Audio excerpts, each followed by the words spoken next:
Hello, welcome to Berks Nature and You. My name is Tami Shimp, Vice President for Development and Community Relations at Berks Nature. And with me today is Jesse Goldberg. Jesse is an environmental specialist for Miller Environmental and also a consultant for the Redding Area Water Authority. Welcome, Jesse. Hi, Tami. So for our viewers, we recently posted a video talking about where your water comes from and to encourage you to think about your water supply. So we wanted to follow up today with a little bit more detail about what goes into keeping our water supplies healthy here in Berks County, particularly our largest water supplier, which is the Redding Area Water Authority. So again, water that you use at home or school or at work, think about where it comes from. We're all a little guilty of taking it for granted, and we simply just want to encourage you to think about where this water comes from, other than just knowing it'll be there when you're thirsty or need to brush your teeth. There is a lot of work that goes into keeping these water supplies healthy and safe for you. And our team at Berks Nature works hard every day with partners like Jesse and RAWA and others to help ensure a healthy and safe water supply. So we know that the Redding Area Water Authority gets their water from Lake Ontelaunee. And if you'd like more details about that, people could watch our segment from earlier this month. But what are some of the concerns or challenges that the Water Authority faces with Lake Ontelaunee and, generally speaking, the Maiden Creek watershed, which is a big region of Berks County? Right. Sure. In my opinion, the biggest issue that we have with keeping our watershed clean is preventing excessive nutrients, nitrogen and phosphorus, from getting into the lake. Nitrogen and phosphorus cause a lot of problems when they are introduced into the lake in excessive amounts. A lot of the nitrogen and phosphorus that we see comes from the farming community and runoff from farms that are located throughout the Maiden Creek watershed. So we strive to work with the farmers a lot, along with Berks Nature, you folks, and the Berks County Conservation District, in addition to the Lehigh County Conservation District, to do some education and outreach with the farming community to make sure that they know that this can be a problem if it's not done, if their farming practices are not done properly. It could lead to some substantial water quality issues. Okay. Well, it's good to know that those relationships are being developed, and we love that part of our partnership with you is working with the landowners. Right. We have the expertise to build those individual relationships with landowners across Berks County to implement something we call best management practices.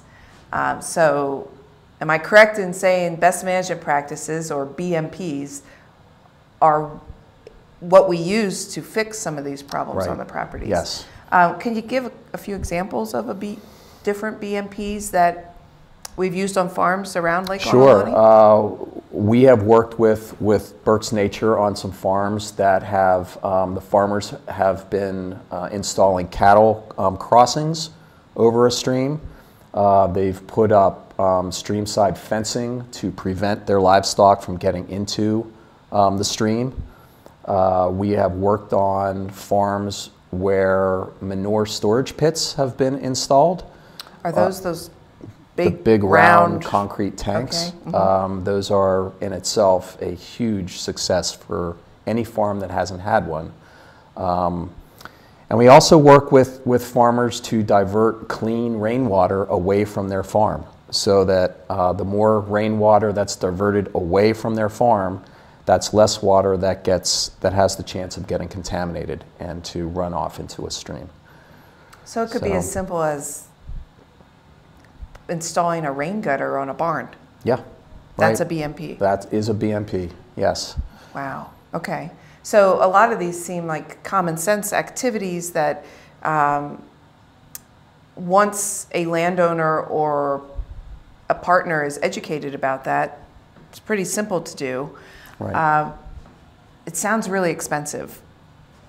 And it is expensive. yes. There are resources out there. There's grant money that's available through various agencies and means for these farmers to assist them in funding these types of projects. Great. And I know our team at Berks Nature tries to help secure funding with our partners and for some of the landowners to help pay for this important work. So if I were sitting at home watching this, I think, okay, why do I care that that Jesse's friend put, not friend, but landowner put stream bank fencing on their property to keep the cattle out of the stream? How does that affect somebody sitting at home Right. watching this right now? Well, yeah, the people that live in the city of Reading obviously get RAWA's water. However, they do not live in the watershed, and folks that live in the Maiden Creek watershed do not get RAWA's water. So oftentimes there's a disconnect, Okay. and that's a very good question. What is important to know is Lake Ontelaunee, the water source for the city of Reading residents, the cleaner that water is, that keeps RAWA's treatment costs down, which in turn could be reflected in the bill that the residents receive in the city. So our work up in the lake, our source water protection work, specifically in the lake and in the Maiden Creek watershed, really is twofold. It's to keep the water clean from a treatment perspective, but it's also to keep the environment clean from a pollution standpoint as well. So it's really a dual role that we want to have implemented for various reasons. Okay, that makes a lot of sense. Thank you. And then another question I had was sediment.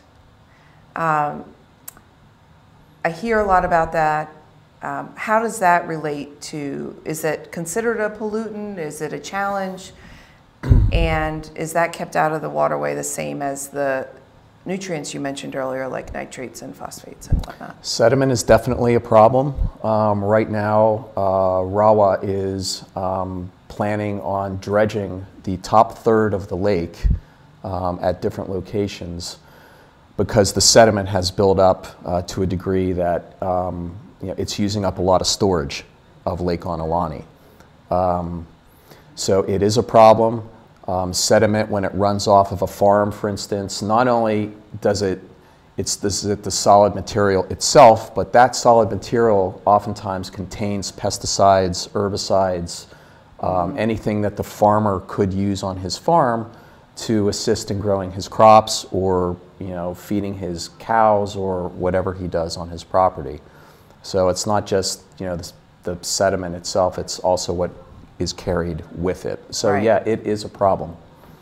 For So sure. our goal of a lot of the best management practices is to keep that sediment on the land where it belongs, Right. and not allow it to run into the water. Right.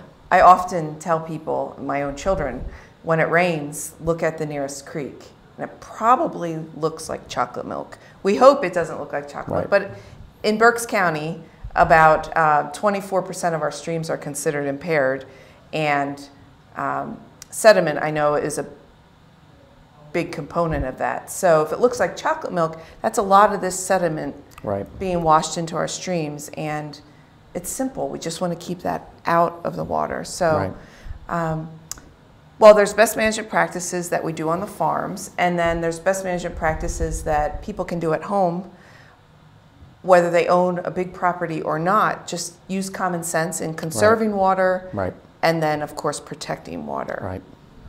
Okay, I encourage our viewers to visit berksnature.org, and there's a section of the website called Inside Our Watersheds, and in there you'll find articles, an interactive map, and a lot of information to help educate you and your family about water resources. Thank you so much for You're being welcome. here. Thank you. If you'd like to learn more about Berks Nature, please join us at www.berksnature.org.